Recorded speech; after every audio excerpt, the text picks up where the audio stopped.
C'est la grande euphorie depuis mardi dernier dans le rang des locataires d'habitation. Le Parlement béninois venait d'adopter la loi portant régime juridique du bail à usage d'habitation domestique. Et l'une des dispositions qui enchantent le peuple béninois, c'est la limitation à 3 mois de la caution de location. Cette loi, déjà qualifiée de loi sociale, a-t-elle vraiment des chances de corriger les excès de dérive constatés dans le secteur de l'immobilier? Que prévoit-elle pour accompagner les propriétaires dans l'amortissement de leurs investissements? Nous ferons le débat autour de ces questions.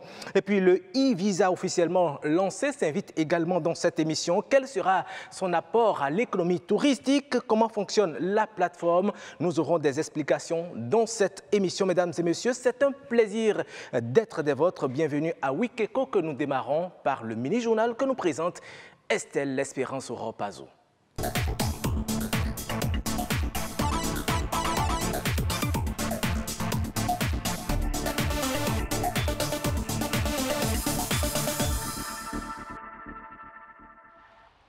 Bonjour à tous et bienvenue dans cette édition du mini-journal. Quel modèle de développement pour le Bénin à l'ère du nouvel ordre mondial? La thématique a fait l'objet d'une réflexion entre les enseignants-chercheurs et le recteur de l'université d'Abomey-Calavi. Jules Akweikou et Patrick Adjabodjou y ont pris part. Suivez leur compte rendu. Bientôt 60 ans que le Bénin est en marche vers une croissance économique forte et un développement durable. Le pays a connu plusieurs régimes de gouvernance et différents programmes d'action du gouvernement. À l'heure d'une réflexion sur l'état de la nation, 58 ans après, pas un plan de développement à long terme assis sur les fondamentaux. Quand chaque régime arrive avec un programme d'action du gouvernement. C'est un grand pas. Mais le programme d'action du gouvernement devrait être axé sur ce qu'on appelle un plan de développement du pays. Le plan de développement du pays qu'on appelle les fondamentaux, sur lesquels les Béninois se sont entendus, et que sur une période donnée, qu'on ne doit pas changer, quelle que soit la couleur de celui qui arrive au pouvoir. Qu'il y ait une continuité par rapport à ce que les Béninois auraient décidé sur la base de leur développement. C'est ce qui nous manque.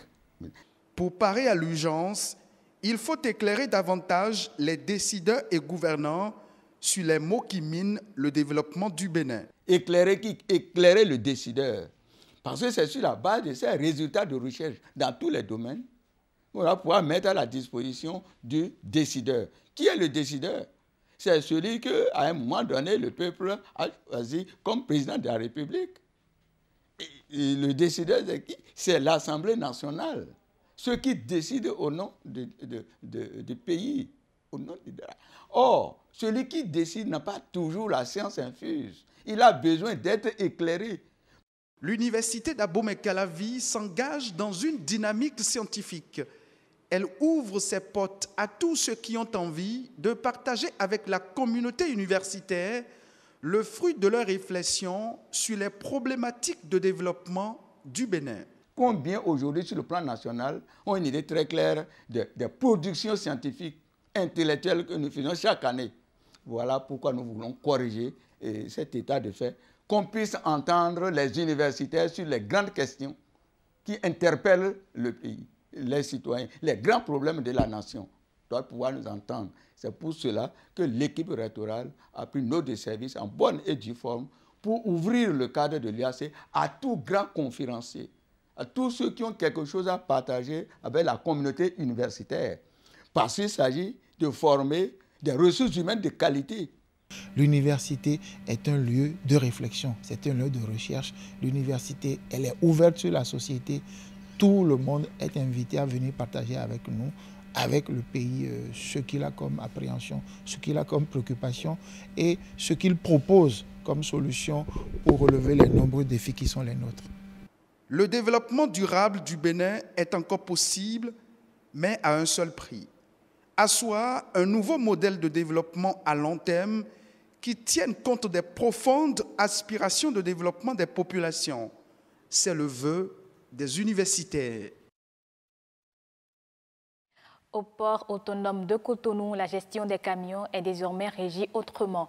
La nouvelle équipe vise plus de fluidité et de rapidité. Dans le reportage que vous allez suivre, un consultant en économie de transport et assurance nous présente les avantages du nouveau système de gestion des camions au port de Cotonou. Donatien Falola, d'Estonia Bigo, Ulvaeus Balogun. Comment désengorger le port et la ville de Cotonou en gérant au mieux les flux des entrées et des sorties des camions? Cette problématique continue d'être au centre des préoccupations malgré les réformes engagées par les autorités portuaires. Mieux, selon les nouvelles réformes, les entrées et sorties des camions se font désormais conformément à une procédure stricte et informatisée. Nous avions remarqué pas mal de changements par rapport à cette gestion. C'est-à-dire que ne rentre pas dans l'enceinte du port avec un camion qui veut, mais qui dispose donc du fret. Autrement dit, si vous voulez rentrer dans le port de Cotonou aujourd'hui, il faudrait nécessairement que vous vous rassurez que vous allez chercher une marchandise dans l'enceinte du port. Et pour y aller chercher la marchandise, il y a des conditions à remplir. Aujourd'hui, quand vous rentrez dans l'enceinte du port, vous n'allez plus voir les apprentis chauffeurs se promener.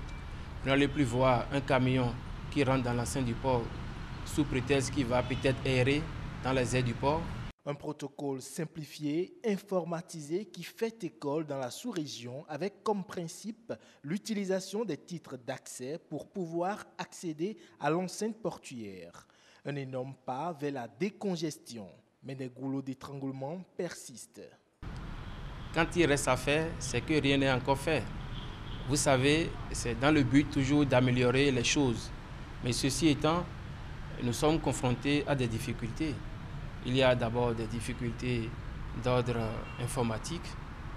Ça se fait déjà, mais toujours est-il qu'on peut améliorer cette forme d'informatisation des choses.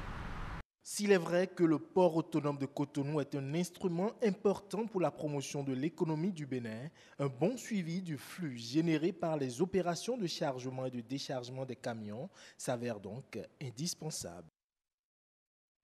Le tatouage est pratiqué depuis plusieurs millénaires, ceci à des fins culturelles ou religieuses.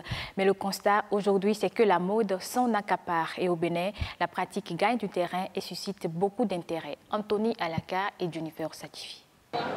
Ordinateur, stylo, encre, en plus d'une machine à tatouer. Voilà le matériel dont se sert Batolo pour faire du tatouage. Un métier qu'il exerce depuis une dizaine d'années. Comme bon nombre de ses pairs, il s'est auto-formé. Il y a un gars qui est venu faire le tatouage dans mon studio un jour, dont je lui ai demandé comment ça se passe. Il m'a expliqué, bon, bref. Et le jour automatiquement, j'ai commencé à tatouer aussi. Automatiquement, quand il est parti, j'ai fabriqué une machine. Le jour là, je me suis tatoué. Voilà mon premier tatouage que j'ai fait. Après, j'ai commencé à tatouer les gens. Après, je me suis entraîné aussi sur le net. Ce que les Blancs font, je les suis chaque fois. Je ne me connecte pas l'Internet et puis je les suis chaque fois. Première étape, la reproduction au stylo du dessin voulu qui précède le tatouage à la machine. Le choix des images varie en fonction de plusieurs critères et d'un individu à un autre. Il y a des gens qui amènent le dessin. Il y a des gens qui disent, bon, fais-moi un choix. Bon, j'ai fait Tête de Lion, j'ai fait Che Guevara. Bon, Che Guevara, c'est mon idole. J'ai fait un petit papillon aussi. C'est lion, et moi aussi c'est lion. Et le soleil que j'ai fait sur la peau, et vous voyez dans cette vie sans le soleil, l'homme ne peut rien. Donc, le dernier tatouage que je viens de faire maintenant, c'est ma maman, c'est ma chère maman et je l'aime beaucoup. Je l'aime et si je meurs, je vais aller montrer ça à Dieu, comment j'aime ma maman.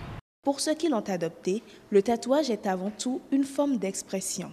Le tatouage est fait pour les émotions. C'est ce que tu as dans le cœur et tu veux parler et tu ne peux pas parler. C'est le silence du corps au fait. En Occident, ça ne leur dit rien. Quand tu fais un tatouage, c'est que tu as une émotion ou bien tu as quelque chose qui t'a frappé et tu as fait un tatou. Mais vu au Bénin, quand tu fais les tatouages, on te traite de délinquant, tout ça. Même s'il est parfois occasionnel, le tatouage peut être une activité génératrice de revenus pour ceux qui la pratiquent. Mon prix bas, c'est à partir de 30 000. Par semaine, au moins, si je ne gagne pas trop, au moins, je gagne au moins 200 000 par semaine, si je ne gagne pas. Mais si je gagne normalement, je peux gagner au moins 500 ou 800 000. J'ai même des élèves, j'ai au moins 4 élèves que je les ai appris comment ça se passe. Initialement pratiqué par les néo-chrétiens de la Rome antique pour marquer leur dévotion, le tatouage est une pratique qui date de plus de 4000 ans. En Afrique, les premiers à s'y adonner étaient les Égyptiens qui s'en servaient comme marque d'identification. Fin de ce mini-journal. Merci de l'avoir suivi. Gardez votre position pour la suite de Wikeko. Merci à vous, Estelle Espérance Oropazo. Très bonne journée à vous. Et la suite de Wikeko, mesdames et messieurs, c'est la revue de presse économique de la semaine, une réalisation de Hospice Rantonou.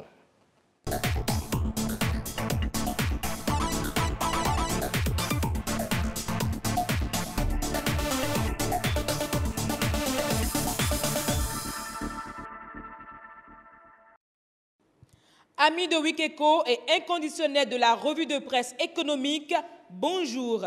Le vote de la loi pour encadrer l'immobilier, la suspension des motions de grève dans le secteur de l'éducation, le dossier boucle ferroviaire, l'emprunt obligataire sur le marché de l'UEMOA et le scandale financier au tribunal de première instance de Cotonou constitue l'essentiel de l'actualité cette semaine. Régime juridique du bail à usage d'habitation domestique. Une loi adoptée sur le loyer, écrit en manchette La Nation. Selon le quotidien, le secteur est désormais réglementé par un texte composé de 90 articles et réparti en 5 titres. C'est une loi à portée sociale qui encadre les droits et devoirs non seulement du locataire, du bailleur, mais aussi de l'argent immobilier appelé démarcheur. Bénin Intelligent relaie aussi l'information et titre à sa une « Assemblée nationale, la caution sur le loyer désormais fixée à 3 mois ». Et le matinal de renchérir, vote de loi pour encadrer l'immobilier, la fin du calvaire des locataires. Le quotidien précise toutefois qu'en cas de litige relatif à l'article 4 de la loi sur le loyer, la personne qui se voit refuser la location d'un logement peut rester en justice. Dans un autre registre, à la une de Fraternité, dégel de la fronde sociale, le front suspend la grève. L'année académique sauvée. Cependant, le Béninois libéré émet des réserves et écrit à sa manchette « Confusion totale, le front et la base dos à dos ». Au-delà de ces réserves, le télégramme informe de la sanction infligée aux 2 porte-paroles du front et écrit « La base désavoue le front ». Ces 2 porte-paroles, Éric Pétos et Jean Adadia, destitués. L'autre information à la une de plusieurs journaux, c'est le dossier boucle ferroviaire. La priorité évoque ici les raisons qui motivent l'option chinoise. Selon le quotidien, dans une interview accordée aux médias internationaux, le président Patrice Talon révèle que le conflit entre les 2 acteurs du dossier, Bolloré et Dossou Aoré, n'est pas de nature à faciliter les choses. Le matin, dans la même logique, écrit « Projet boucle ferroviaire, Patrice Talon justifie le choix de la Chine ». La construction des chemins de fer est un projet qui nécessite beaucoup d'investissements. Un financement qu'un groupe privé à lui seul ne saurait mobiliser du fait de l'ampleur du projet, rapporte le matin. Le Bénin, toujours sur l'orbite du développement, sollicite 60 milliards de francs CFA d'emprunts obligataires sur le marché de l'UEMOA, informe le matinal. Le journal mentionne ici la durée de l'emprunt qui est de 7 ans, dont 3 ans de différé. Même information à la une de La Nation. Fraternité dans l'univers des malversations financières, titre. Tribunal de première instance de Cotonou, scandale financier au greffe. Avec un sous-titre, le procureur saisi pour élucider un détournement de plus de 1,5 milliard. Tous les greffiers des tribunaux bientôt audités. Information que confirme le télégramme qui apporte plus de précisions dans cette nébuleuse placade à sa une. L'ancien greffier Abou Seydou doit justifier 1,615 750 311 francs CFA. Pêle-mêle à présent, le progrès rend compte du point de la lutte contre la cybercriminalité et crimes rituels écrits. Près de 500 jeunes dans la maille de la police. À lire également état de la liberté de presse dans le monde, 6 rangs de moins pour le Bénin. L'économiste, Forum fiscal 2018 à Washington, Biochane et Lagarde débattent de la corruption. Toujours avec l'économiste, produits de grande consommation, pénurie de la tomate fraîche à Cotonou. La nation simplification des formalités de séjour, le Bénin passe au e-visa. L'événement du jour, le Bénin a désormais 26 médiateurs commerciaux certifiés par l'ITC. La priorité quant à elle, interdiction de l'utilisation des sachets plastiques, la répression à partir d'août prochain. Fin de cette revue de presse, à la prochaine. Merci à vous. Fin de cette revue de presse. À la prochaine. Effectivement, voilà la revue de presse économique de l'actualité de la semaine réalisée par Hospice Cotonou, présentée par Yasmine Damata. Dans un instant, nous allons parler justement de cette information qui a été abondamment relayée par les journaux. Pas plus de 3 mois de caution de location pour les habitations. Eh bien, c'est la grosse information contenue dans la nouvelle loi qui a été votée mardi dernier. Eh bien, on en parle dans Décryptage, c'est juste après cette virgule.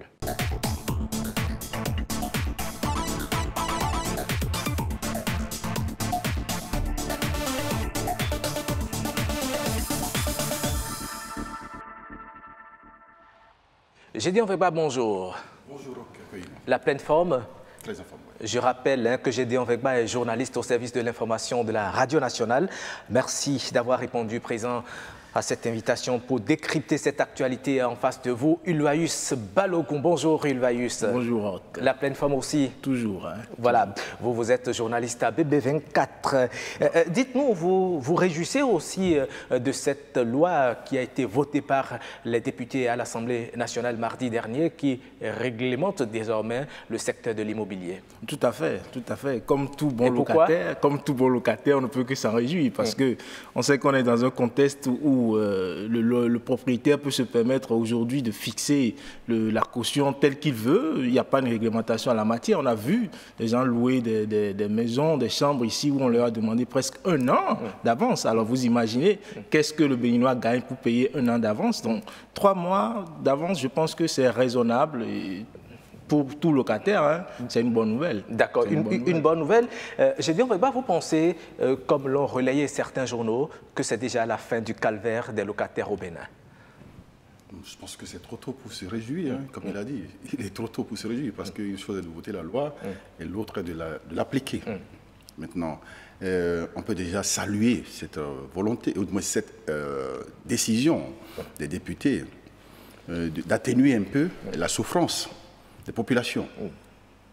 Mais moi, quand je lis, en tout cas, quelques dispositions de cette loi, je suis un peu perplexe. Moi, je suis sur ma faim.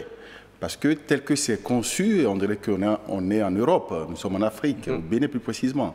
Quand on parle de 8% de la valeur réelle d'un appartement, vous pensez que le Béninois qui, de façon courante, construit sa maison avec ses petits moyens, cotiser un peu. Justement, ça me permet de vous poser cette question. Est-ce que cette loi est en train de vouloir exproprier les propriétaires de maisons, justement, de leurs biens?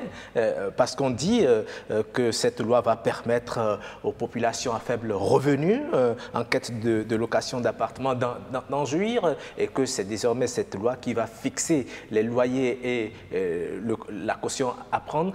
Est-ce qu'on veut déclarer justement ces habitations privées de logements sociaux? Non, je ne pense pas.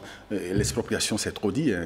Il n'est pas question d'expropriation dans ce cas. Parce oui, mais lorsque, comme vous l'avez dit, vous consentez des sacrifices, c'est vous qui construisez votre habitation et qu'une loi vienne dire, eh bien, écoutez, hein, ce bâtiment, vous ne pouvez pas prendre tel mois de caution, vous ne pouvez pas dépasser tel montant pour le loyer. Non, je pense qu'il s'agit d'un encadrement, au fait. Il n'est pas question d'expropriation ni d'ingérence dans les dossiers privés des gens, les affaires privées, je veux dire. Mais il est question d'encadrement et de régulation, surtout. Parce qu'aujourd'hui, on assiste à une certaine pagaille dans le secteur. Ça, il faut l'avouer. Une certaine pagaille. Chaque locataire se lève et fixe son prix selon son bon vouloir. Aujourd'hui, je ne vous apprends rien en vous disant qu'à Calavi, on dit 2 chambres salon, vous pouvez trouver ça à 70 000. Vous venez à Cotonou, vous pouvez trouver encore 2 chambres salon à 70 000 à Cotonou. Donc c'est un paradoxe. Donc on pense que bon, quand on va à Calavi, c'est déjà quand même un peu reculé et qu'on pourrait trouver quand même quelque chose de moins cher. Mais c'est plus cher.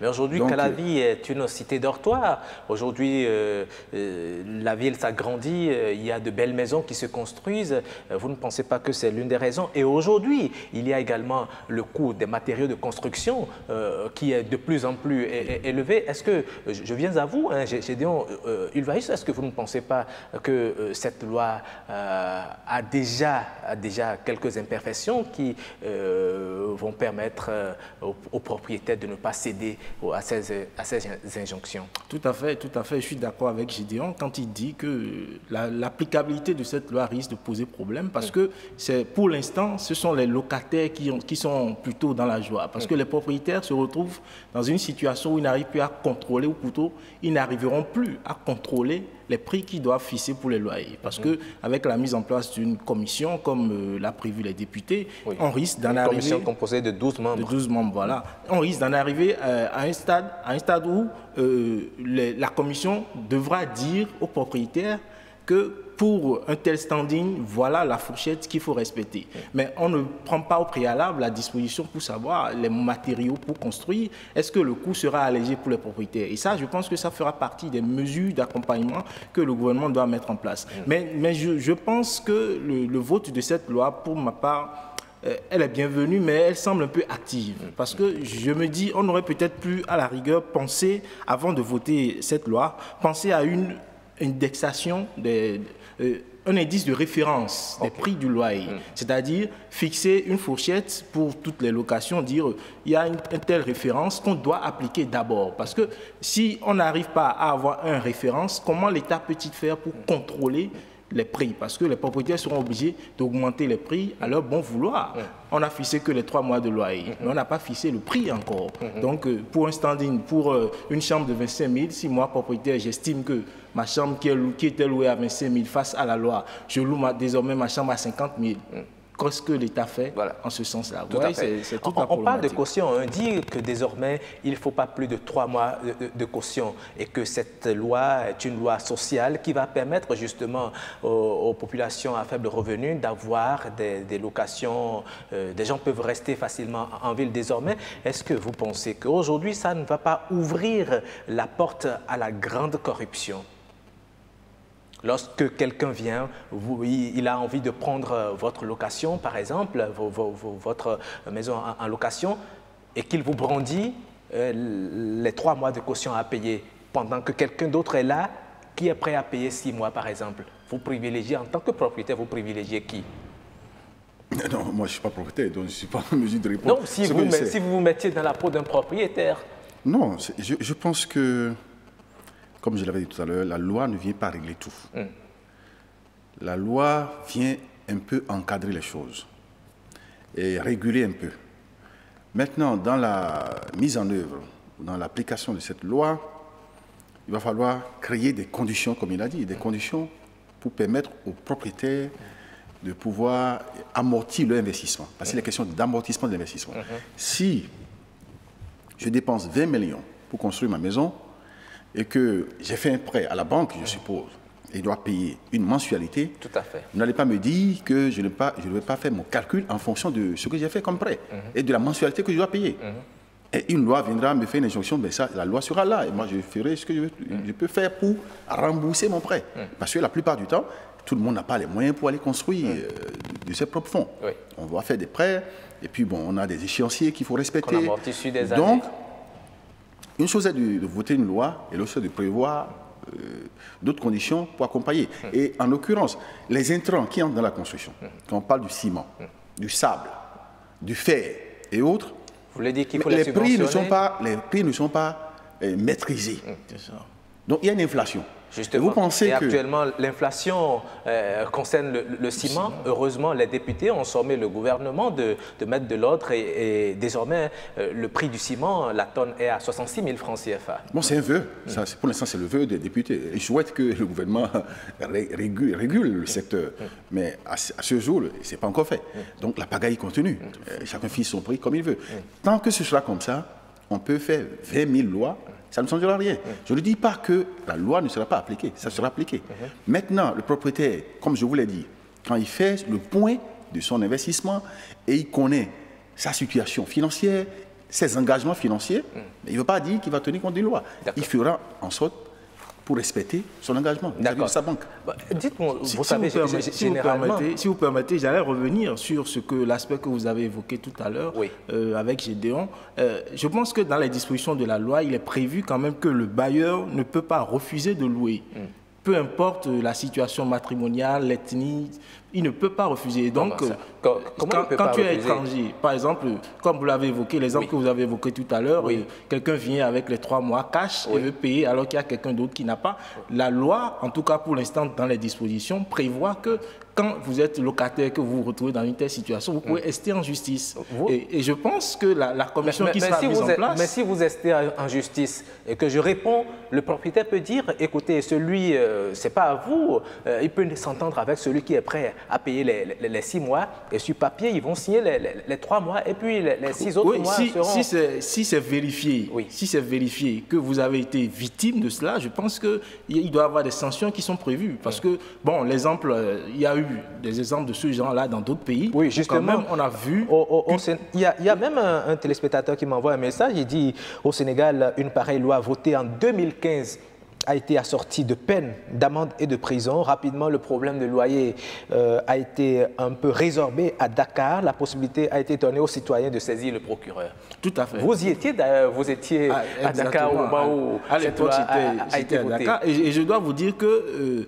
il y a eu des locataires qui ont resté en justice parce qu'il y a une commission qui a été mise en place, une commission qui était composée d'aussi bien de parlementaires que des acteurs même du secteur de l'immobilier, de la construction. Et donc, quand ils reçoivent les plaintes, ils étudient les plaintes et les traitent. Et quand il s'avère que vous avez été victime, on va voir le propriétaire et cela se règle en justice. Il y a eu des locataires qui ont eu raison sur les propriétaires. Mais évidemment, le risque, c'est qu'il y a confrontation entre bailleurs et propriétaires. L'atmosphère qui était conviviale risque de se vicier de plus en plus avec le vote de cette loi. Et donc, c'est dans les mesures d'accompagnement que tout doit se faire. Et c'est l'État qui a l'obligation de veiller à ce que, comme l'a dit Gédéon tout à l'heure, que les prix baissent. En tout cas, aussi bien les matériaux de construction, qu'aussi bien les prêts bancaires, le taux de remboursement des prêts bancaires, tout ça, on doit évaluer cela de sorte que le propriétaire ne sente pas qu'il est lésé ou plutôt que l'État veut l'empêcher. Parce que jusque-là, on a l'impression que c'est le propriétaire qui est lésé dans ses droits. Désormais, il n'a plus la possibilité de fixer à volonté la caution à prendre. Il n'a aussi plus la liberté de fixer le prix de son loyer. On dit justement que c'est une loi qui n'est pas assortie de délai de transition. Dès que c'est promulgué, elle entre immédiatement en vigueur. Aujourd'hui, est-ce qu'il n'y a pas lieu de sensibiliser, d'informer sérieusement sur le contenu justement de cette loi qui comporte, comme on l'a dit, 90 articles? Non, avant de répondre à votre question, je pense qu'il faut lever un équivoque là. Le propriétaire n'est pas lésé. Ceux qui ont conçu cette loi sont des propriétaires. Oui, pour la plupart, c'est vrai.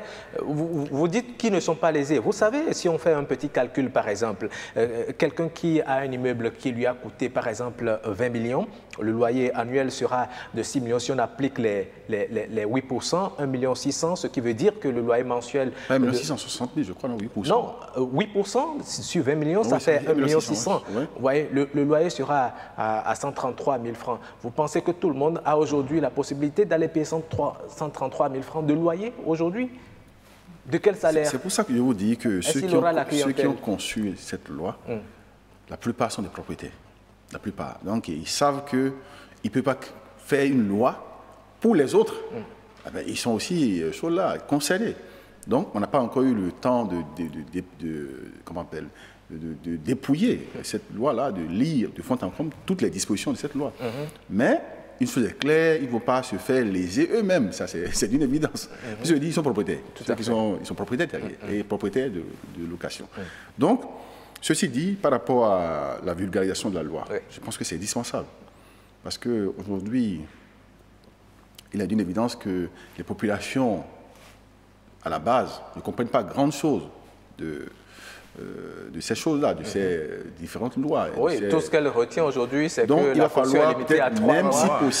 Il va falloir, même si possible, faire des transcriptions en langue nationale pour permettre aux gens de comprendre, parce que ce n'est pas que des intellectuels qui ont des maisons, il y a aussi des analphabètes qui ont des maisons. Donc il faut les faire comprendre le bien fondé. Et déjà, on entend les propriétaires de maisons qui sont des analphabètes demandent à ce que les locataires aillent louer chez la loi, justement. Oui, c'est un grand risque, hein, parce que vous savez, on parlait de l'exemple du Sénégal tout à l'heure, et je vous disais que à l'époque, il y avait des propriétaires qui avaient refusé de se soumettre à la loi. Et quand des locataires ont exigé, les propriétaires les ont sortis simplement. Parce qu'ils ont estimé que j'ai construit ma maison, tu ne peux pas, au nom de la loi, venir me dire combien je dois percevoir chez toi. Et donc, ils ont sorti des locataires. Et ce risque-là risque également d'arriver chez nous ici. Et mieux, je pense au Sénégal, ce qui s'est également passé, c'est que souvent les gens oublient que la loi est impersonnelle et donc elle s'applique aussi bien aux locaux qu'aux étrangers. Et donc certains propriétaires sont allés jusqu'à dire que la loi ne s'appliquait qu'aux Sénégalais. Et donc tout étranger, en tout cas de nationalité autre que le Sénégalais, que la nationalité sénégalaise, se retrouvait obligé de continuer à payer et donc de ne pas se faire appliquer la loi. Et donc je pense que, comme l'a dit Gédéon, il faut vulgariser. C'est dans la vulgarisation qu'il faudra expliquer point par point ce que gagne le locataire, ce que gagne le propriétaire, pour qu'ensemble, et évidemment, ce que l'État également doit faire pour faciliter la tâche à tous ces acteurs. Est-ce que cela a été une réussite au Sénégal? Oui, ça a été une réussite parce que je pense que la commission qui a été mise en place 3 ans après, la commission a fait le point. Et dans le point qui a été fait, il y a eu beaucoup d'avancées. Il y a eu beaucoup d'avancées que la commission a notées. Je doute qu'il y ait une réussite totale. Hein. Ici, non, pas une réussite totale. Ici comme ailleurs, même en Europe, en France, aux États-Unis, partout, on passe. Il y a toujours des problèmes au niveau des loyers, ça c'est clair. Je dis, la loi peut encadrer, peut peut-être permettre qu'on évite beaucoup de pagailles, mais la loi ne peut pas maîtriser à 100% le secteur. C'est un secteur vraiment très fluctuant. Oui, voilà. Voilà, merci à vous, Gédéon Vegba, pour votre contribution à l'enrichissement de ce débat. J'espère que les députés et le gouvernement se chargeront également de faire la sensibilisation autour de cette loi pour éviter les mauvaises interprétations et les amalgames également, parce que ça va dans tous les sens aujourd'hui. Merci à vous, Ulvaeus. Merci à vous, Gédéon Vegba. Et nous enchaînons tout de suite avec une autre actualité dans le dossier de la semaine.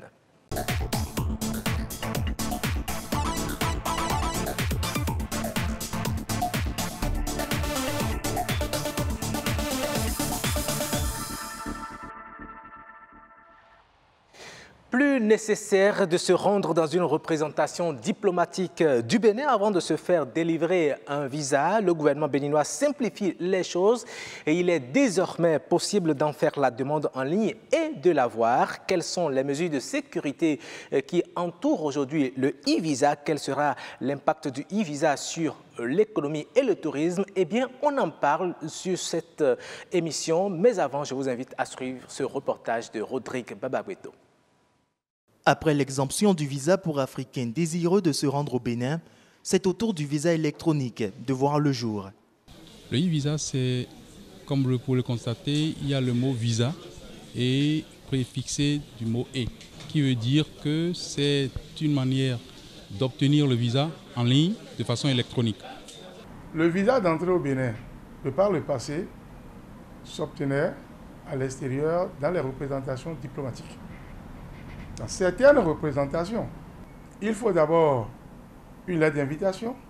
Il faut que vraiment vous puissiez justifier des ressources dont vous disposez pour pouvoir vous prendre en charge durant tout le séjour, ce qui fait que c'est un peu tracassant. Autant de peine que vient réduire le e-visa, surtout face au nombre sans cesse croissant de demandes. En effet, au cours de l'année 2016, près de 12 000 demandes de visa et près de 3 700 cartes de résidents ont été enregistrées, Des nombres qui pourraient tripler d'ici le terme. Disponible sur le site www.ivisa.gouv.bj, le mécanisme est plus simple. Pour le dépôt de la demande, 3 points sont obligatoires. Votre identité, le numéro du passeport, il y a lieu maintenant de choisir la nature du visa, le type de visa que vous voulez. Il y a le visa d'1 mois, le visa de 3 mois et le visa de 90 jours. Après cela suit le paiement des frais. Près de 33 000 francs CFA pour un séjour d'1 mois avec une entrée et sortie. 50 000 francs CFA environ pour un séjour d'1 mois à plusieurs entrées et sorties. Et près de 65 000 francs CFA pour un séjour de 90 jours. Ces étapes remplies, le visa est prêt. Pas de souci à se faire pour la sécurité. Les visas sont délivrés de façon automatique, mais avec un niveau de sécurité qui permet un contrôle automatique de toute demande par rapport à une liste tenue par Interpol et par la police républicaine.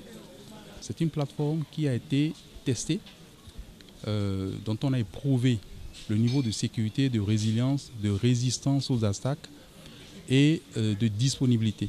À peine lancé ce 23 avril, il suscite déjà l'enthousiasme de la population.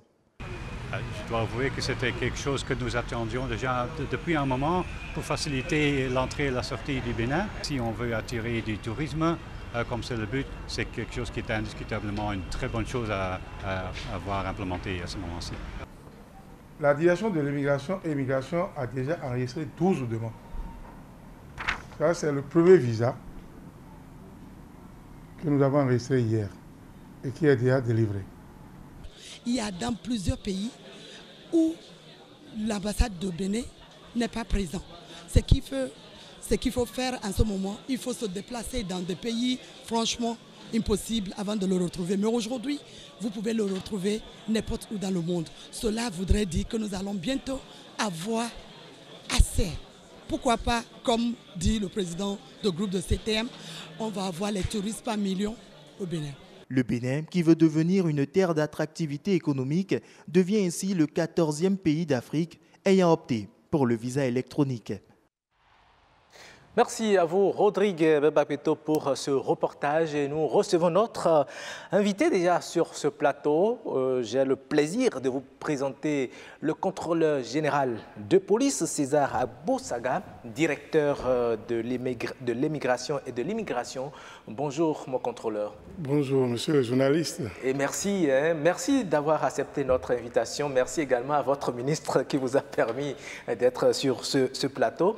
Et en face de moi, pour accompagner dans cet entretien, j'ai Rodrigue Bebapeto qui était sur le terrain, qui a réalisé ce reportage. Bonjour Rodrigue. Bonjour Roch. Oui, on parle du e-visa. Eh oui, on parle du e-visa, Roch. Vous l'avez sûrement suivi, chers téléspectateurs. Désormais, pour les étrangers désireux de venir au Bénin, plus question de se tracasser. Vous allez simplement sur Internet et vous avez votre visa. Alors, monsieur le contrôleur général de police, vous êtes directeur de l'immigration. Quel a été le rôle de l'immigration dans l'établissement de ce e-visa? Merci beaucoup. Avant de commencer, je voudrais également demander en remerciant le ministre de l'Intérieur, que vous remerciez également le DGPR, parce que la direction de l'immigration et de l'immigration est une entité de la DGPR. D'accord. Donc, si j'interviens ici, c'est en tout cas, je représente la direction générale de la police républicaine. Tout à fait. Voilà. Alors, lorsque vous parlez de l'implication de la direction de l'immigration, il faut d'abord aller du général au spécifique. Oui. L'implication de la police nationale. Parce que quand on parle de visa, cela relève du domaine sécuritaire. Tout à fait. Et l'on connaît ce rôle-là qui est un rôle régalien de la police nationale. Et c'est à ce titre que ce volet a été dédié à une direction qu'on appelle direction de l'immigration et de l'immigration. Voilà. Donc, et voilà, c'est le visa, de par le passé, ça existait. Nous avons tous les visas, et ici, visa d'affaires, visa de conférence, visa de court séjour et de long séjour. Mais puisque les ambassades et les consulats délivraient entre-temps les visas de court séjour, donc, Avant d'arriver, il faudrait que vous soyez autorisé à venir sur le territoire béninois.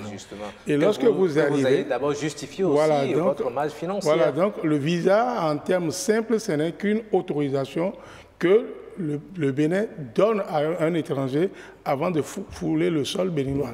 Et ça, c'est dédié à la police. Donc, avant que vous n'arriviez dans un pays, c'est que la police sait déjà que vous arrivez parce que vous avez été autorisé. Et elle sait qui vous êtes aussi. Qui vous êtes. Donc, voilà ce que c'est que d'abord le visa. Alors, donc, on ne peut pas parler de visa sans la police. Ce qui fait que ce projet a été bel et bien dirigé par le chef de l'État lui-même. C'est le chef de l'État lui-même qui a initié ce projet et qui a suivi de bout en bout, parce que je ne peux pas vous dire, tout au long de ce processus, combien de fois nous n'avons pas été interpellés par le chef de l'État et qui, de temps en temps, faisait aussi des recadrages. Lorsque nous lui présentons et le point d'arrivée, là où nous en sommes à cette date, non, il lui revenait de recadrer.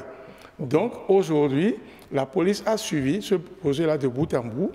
Mais la phase technique, qui est un peu le domaine de l'informatique, il y a l'agence ASSI. Oui, bien sûr. Agence ASSI qui a été maître d'œuvre à ce niveau. Agence des services et systèmes d'information. Qui a été maître d'œuvre à ce niveau.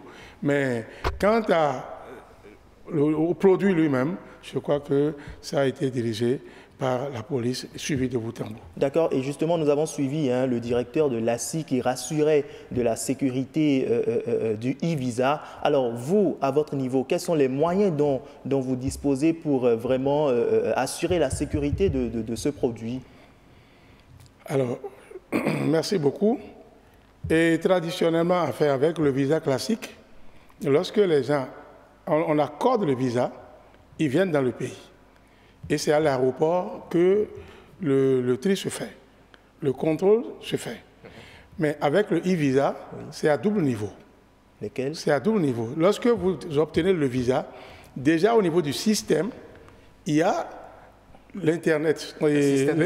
Voilà, de filtrage déjà au niveau du système e-visa. C'est-à-dire que déjà, le système est souché au système Interpol. C'est-à-dire qu'il y a une interconnectivité entre notre système qui est à l'immigration et le système de l'Interpol. Donc déjà à ce niveau, il y a déjà un contrôle. Donc dès que vous faites la demande et que ça arrive, il y a déjà une liste noire de l'Interpol qui se trouve déjà dans la base. Lorsque vous vous retrouvez sur cette liste, votre nom s'affiche en rose. En rose. En rose. Ça veut dire là, il y a problème. Donc, la police doit prendre ses responsabilités. Mais lorsque vous n'êtes pas connu de la base de l'Interpol, c'est que votre nom est affiché en vert. En vert. En vert. Feu vert, vous pouvez circuler. Voilà. Et lorsque vous arrivez maintenant avec le document, il y a un système que nous avons installé depuis peu à l'aéroport. Vous allez remarquer qu'à l'aéroport, maintenant, le système n'est plus l'ancien système. Oui, oui. Donc là également, il y a le filtrage. Voilà, il y a aussi le filtrage avec l'Interpol. Donc vous voyez que c'est à double niveau, contrairement à ce qui se faisait avant. Maintenant, vous savez, nous sommes à l'ère du numérique et aujourd'hui, vous êtes d'ailleurs mieux placé pour quiconque pour en parler. On parle de la cybercriminalité. Est-ce que vous ne pensez pas que des pirates peuvent s'emparer justement de votre plateforme y trouver des failles et puis s'infiltrer? Je vous avoue que sur ce plan, nous n'avons pas peur. Je vous rassure que c'est un système assez sécurisé, sécurité de haut niveau. Nous l'avons éprouvé, non seulement au niveau national, mais nous avons fait venir des experts internationaux pour venir et on a éprouvé le système. Mais nous avons appris qu'il y a déjà des sites pirates qui sont créés pour absorber justement ces demandes de visa en ligne. Je vous remercie pour avoir abordé ce point parce que nous cherchons déjà l'occasion pour informer le public, les étrangers, tous ceux qui ont besoin d'avoir des visas pour venir au Bénin, de faire très attention. Le site qui concerne le visa électronique du Bénin, c'est bien le www.evisa.gouv.bj. Oui, merci d'ailleurs à la réalisation et à l'infographie qui nous a déjà balancé. Veuillez nous balancer encore le site, s'il vous plaît. www.ivisa.gouv.bj. Voilà.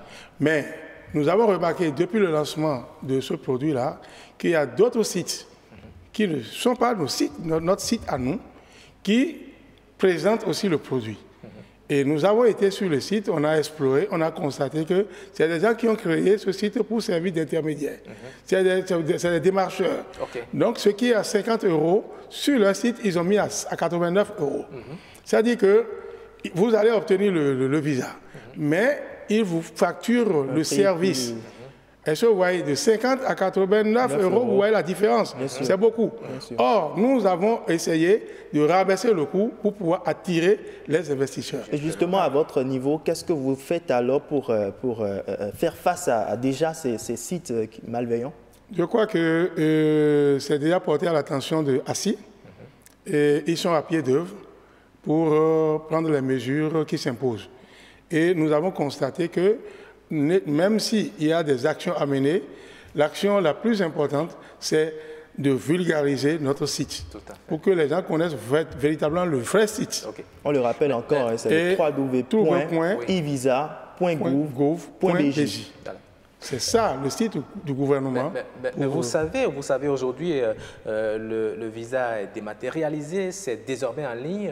Toute la population n'a pas la maîtrise de l'outil informatique, justement. Et ces sites que vous appelez aujourd'hui sites pirates, qui ont créé leur plateforme pour aider, justement, est-ce que vous ne pensez pas que, quelque part, c'est un service qui rend à ceux-là qui n'ont pas la possibilité d'aller eux-mêmes sur votre plateforme? Merci d'avoir abordé encore ce pan du dossier. Vous savez, le e-visa, ce n'est pas destiné aux Béninois. Parce que pour arriver au Bénin, le Béninois n'a pas besoin de visa. Oui, mais rien ne dit que les étrangers sont des gens calés en informatique. Je vais en arriver là. Et déjà, le visa d'entrée est déjà supprimé pour tous les Africains. Donc, pour arriver au Bénin, et ceux qui sont soumis à cette obligation d'obtention de visa, c'est les étrangers. Donc, je ne pense pas qu'aujourd'hui, si je prends le cas de l'Europe, qu'on dise qu'ils sont analphabètes jusqu'à ce point. Ça fait un. De deux, indépendamment du site, il est prévu que celui qui n'a pas la possibilité ou ne maîtrise pas l'outil informatique, il peut se rendre dans notre représentation diplomatique et se faire aider. Et au cas où il est dans un pays où il n'y a pas de représentation diplomatique, il fait comment? Écoutez, aujourd'hui, même si je prends mon cas, si moi je ne maîtrise pas l'outil informatique, mes enfants quand même le maîtrisent. Est-ce que vous voyez? Donc déjà, je ne pense pas. Avant, ils allaient dans les diplômes, donc ils peuvent aller. Et à l'aide, avec le concours de nos diplomates, il est prévu aussi un mécanisme pour les aider. Et là, c'est un service qui a son coût. Et c'est à 10 €. D'accord. Rapidement, un DG, le e-visa, quel impact sur l'économie béninoise? Voilà. Indépendamment de ce que je disais tantôt, que c'est un outil de sécurité, il faut dire également que c'est un outil de développement. Développement parce que cela va permettre l'attractivité. Ça va améliorer l'attractivité et la promotion de la destination Bénin. Et le tourisme, vous savez, il y a certains pays qui ne vivent que de tourisme. Donc le tourisme n'est pas un petit secteur. Donc je pense que dans le PAG, le chef de l'État a mis un point d'honneur sur le tourisme. Donc ceci vient encore à point nommé pour donner un coup de pouce au développement, à l'amélioration du secteur touristique. Et lorsque déjà, à ce niveau, cela va permettre d'attirer des investisseurs, d'attirer des touristes, je crois que là, il n'y a même plus de soucis à se faire en ce qui concerne son impact sur le développement du pays. Tout à fait. Justement, rapidement, on va revenir rapidement sur les prix pour le e-visa. Déjà, pour un séjour d'un mois avec une entrée et une sortie, on avoisine environ... C'est 50 €. Voilà, 50 €, soit en francs CFA 33 000 environ. Et pour un visa d'un mois avec plusieurs entrées et sorties, là, ce sont 15 €, soit environ 50 000 francs francs CFA ou 55 000, comme justement on le voit grâce à l'aide de notre réalisatrice. Voilà. Et pour un séjour de 90 jours, 100 euros, soit environ 66 000 francs CFA. Exactement. Alors, c'est ça, le prix est connu. Hein? Oui, c'est fixe. Oui. Et nous avons fixé, le chef de l'État a demandé qu'on fixe sur le prix en euros, parce que cela se fait à l'étranger. Okay. Et non seulement à l'étranger, c'est par rapport à la parité par rapport au franc CFA. Je crois que vous savez que l'euro est à un taux fixe. Bien sûr, très fixe. Merci. Merci. Hein. On aurait bien voulu vous garder plus longtemps pour parler de ce sujet, mais nous vous promettons vous recevoir sur un autre plateau pour mieux en parler. Nous sommes limités par le temps qui est passé très rapidement. Merci à vous. Nous sommes toujours prêts à vendre notre produit. Merci beaucoup. Parce que, de par le monde tout à l'heure, j'ai entendu que le Bénin est le 14e pays à avoir le e-visa. Oui, pays africain. En Afrique.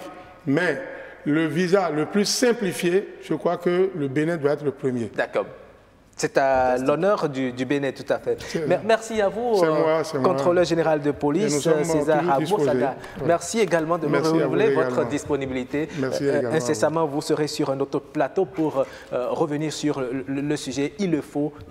Merci également à vous, Rodrigue Babagbeto, de m'avoir accompagné. Tout le plaisir est pour moi, Roch Kouenino. Voilà, mesdames et messieurs, c'est la fin de cette émission Week Echo. Merci de l'avoir suivi. Toute l'équipe de préparation, de réalisation se joint à moi pour vous donner rendez-vous dimanche prochain à partir de 11h. Mais avant, vous pourriez suivre cette émission sur le www.ortb.bj. Au revoir et à très bientôt. Mais sachez que chaque jour est une opportunité et que vous devez saisir la vôtre dès maintenant. Au revoir et à bientôt.